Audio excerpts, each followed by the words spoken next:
गर्मी बहुत थी। अली का दिल खेलने को नहीं चाह रहा था। वो खिड़की के पास बैठा आसमान को देख रहा था और बोला, काश बारिश शुरू हो जाए और कभी रुके ही ना। उसने अभी ये ख्वाहिश की ही थी कि आसमान पर काले बादल छा गए, ज़ोरदार गरजने की आवाज़ आई और मूसलाधार बारिश शुरू हो गई। अली खुश हो गया। वाकई मेरी ख्वाहिश पूरी हो गई। पहले दिन मज़े में गुजरा। दूसरे दिन भी बारिश हुई। अली ने मज़े किए। स्कूल भी बंद हो गया। लेकिन तीसरे, चौथे और पाँचवें दिन भी बारिश ना रुकी। फिर गली में पानी फिरने लगा। स्कूल मुकम्मल बंद हो गया। बिजली चली गई। पार्क, ग्राउंड सब पानी में डूब गए। दोस्तों से मुलाकात भी ना हो सकी।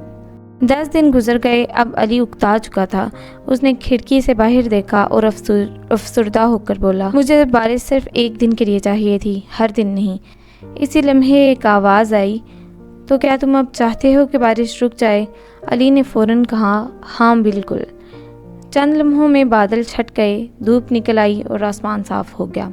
अली ने मुस्कुरा कर कहा, अब पता चला कि हर ख्वाहिश जो हम चाहते हैं पूरी हो, ज़रूरी नहीं कि वो हमारे हक़ में अच्छी भी हो।